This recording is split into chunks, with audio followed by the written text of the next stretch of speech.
pembelajaran kita, ada baiknya kita berdoa terlebih dahulu. Siapa yang mau membawa doa kita? Siapa nama Gisel? Grace.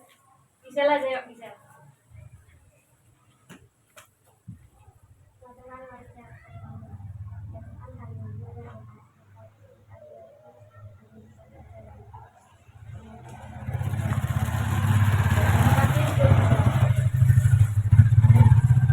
Sebelumnya kita akan memulai ice breathing kita. Semuanya berdiri untuk melakukan ice breathing.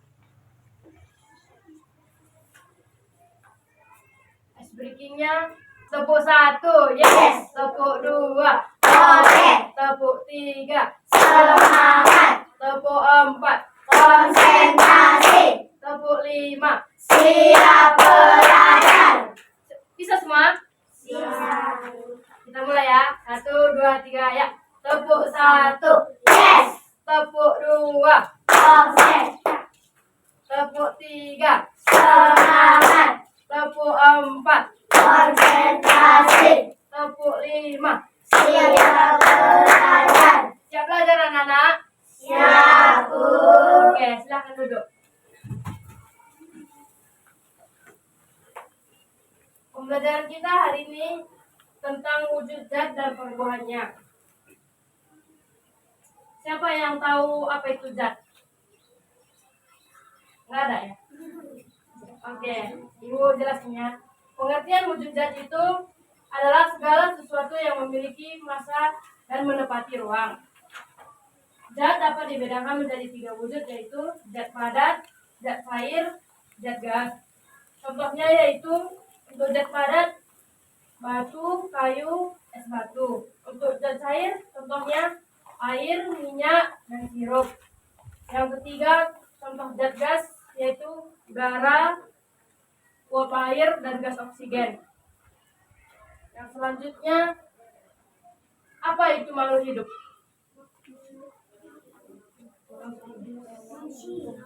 Manusia ya. Benar. Oke, makhluk hidup itu adalah materi yang ada berupa seperti kita manusia, hewan-hewan, tumbuhan, jamur, bakteri. Ada juga yang berupa makhluk hidup tak hidup atau yang sering kita disebut dengan benda, seperti buku, penggaris, pulpen. Iya. Yang selanjutnya yaitu ciri-ciri materi. Ciri-ciri materi itu 1. Memiliki volume, 2. Menempati ruang, 3. Memiliki volume tertentu. Pengertian volume adalah ukuran suatu benda yang berwujud cairan atau gas. Yang selanjutnya karakteristik sifat wujud benda. Seperti apa bentuk dan sifat zat padat itu? Zat padat memiliki bentuk dan volume yang relatif tetap. Seperti contohnya ketika kita menekan kayu, apakah bentuk kayunya jadi berubah? Tidak. Apakah kayu bisa kalian tekan sehingga volumenya berubah dan menempati ruang yang lebih kecil? Tentu tidak. Zat padat memiliki bentuk tertentu yang tidak berubah-ubah meskipun diletakkan di dalam wadah yang berbeda-beda. Seperti contohnya batu. Ketika diletakkan dalam gelas, bentuknya tetap seperti batu. Begitu pula ketika diletakkan di dalam baskom, bentuknya juga tidak berubah, volumenya tidak berubah. Yang selanjutnya, seperti apa bentuk dan sifat zat cair? Zat cair memiliki bentuk tetap. Ketika kita menuang air ke wadah yang berbeda, maka air akan mengalir dan menempati wadah tersebut. Bentuknya akan berubah-ubah sesuai dengan wadahnya. Jadi boleh dikatakan bahwa air tidak memiliki bentuk yang tetap, atau dengan kata lain, bentuknya berubah-ubah sesuai dengan wadahnya, seperti kita menuangkan air minum ke gelas, mengikuti bentuk gelas tersebut. Seperti apa bentuk dan sifat gas? Gas tidak memiliki bentuk dan volume tetap, akan tetapi mengisi seluruh ruang wadahnya yang mengikuti bentuk wadah tersebut. Contohnya, udara di balon akan membuat balon berbentuk bulat. Gas mudah menyebar seperti asap dari lilin yang menyebar ke seluruh ruangan. Partikel gas juga sangat renggang dan bergerak bebas. sehingga gas dapat dimanfaatkan. Misalnya untuk gas oksigen dalam kadar kecil, gas sering kita temui seperti udara itu bernapas dan gas LPG untuk memasak. Perubahan wujud benda. Apa itu mencair dan membeku? Perubahan wujud benda dari padat ke cair disebut dengan mencair atau mendeleh. Perubahan wujud benda dari cair jadi padat ini disebut membeku. Apa itu menguap dan mengembun? Perubahan wujud benda cair menjadi gas disebut menguap. Perubahan wujud benda dari gas menjadi cair disebut mengembun. Apa itu menyublim dan terdeposisi? Perubahan wujud benda dari padat ke gas disebut sublimasi atau menyublim. Proses perubahan wujud benda dan gas padat disebut juga dengan istilah-istilah deposisi. Oke, materi kita sudah selesai. Ibu akan membentuk kelompok kalian. Bentuk kelompoknya terbagi jadi 3 kelompok. Kelompok 1, 2, 3. Kelompok 1 seperti itu bikin kelompoknya. Kelompok 2, 1, 2, 3. Kelompok 3, 1, 2, 3. Bentuk kelompoknya ya.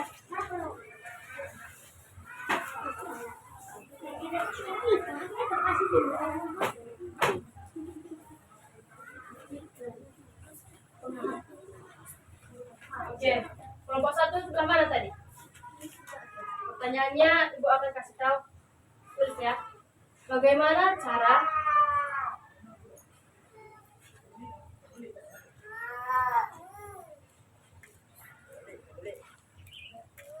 mengurangi pemborosan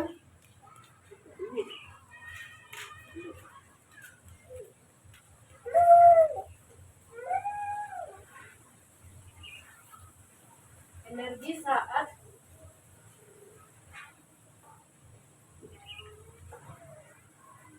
mencairkan atau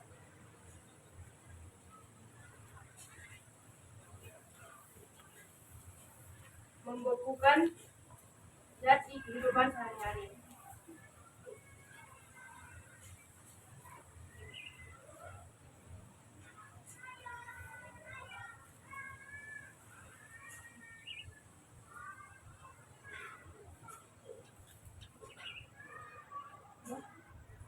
Kelompok 2 pertanyaannya,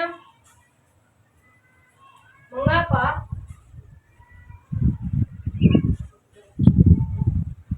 air yang dipanaskan menjadi uap?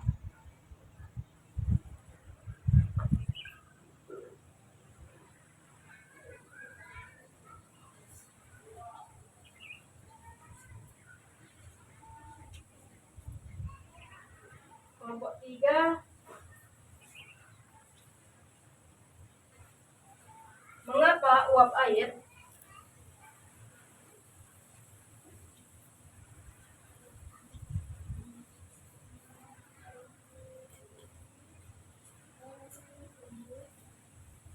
di udara dapat berubah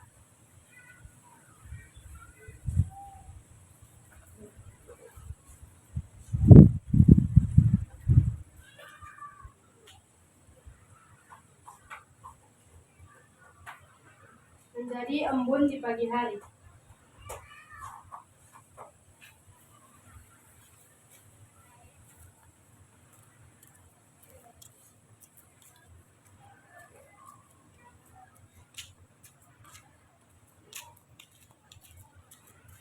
Oke, kalian jawab ya, Ibu. Kasih waktunya 10 menit.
satu mempresentasikan hasil dari diskusi mereka ke depan.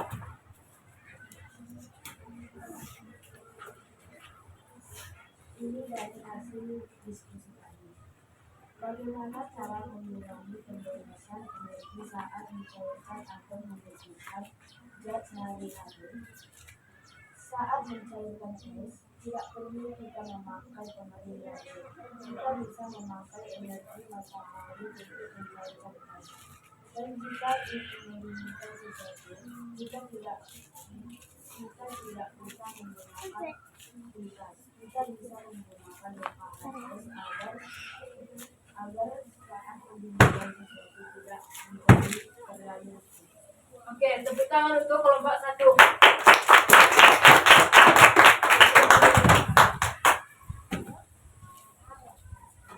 Sekarang untuk kelompok 2 mempresentasikan hasil dari diskusi mereka. Kelompok 2.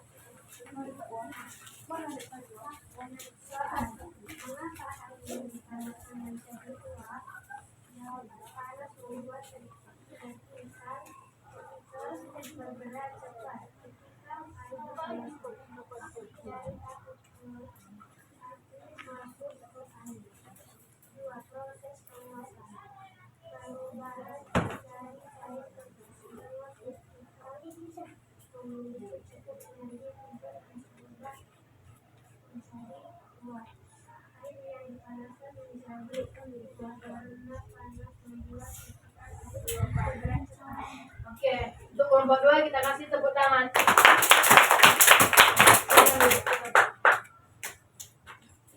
Sekarang yang terakhir kelompok 3 ke depan untuk memecahkan hasil. Mengapa uang ini tidak dapat menjadi inti di pagi hari? Hasil diskusi kelompok kami adalah karena uang air mengandung gas sehingga di pagi hari berupa air atau mencair, maka gas bercair di tanah. Oke, tepuk tangan untuk kelompok 3. Oke, sebelum kita mengakhiri pembelajaran kita, ada baiknya kita berdoa untuk pulang. Siapa yang mau membawa doa kita? Oke, kami.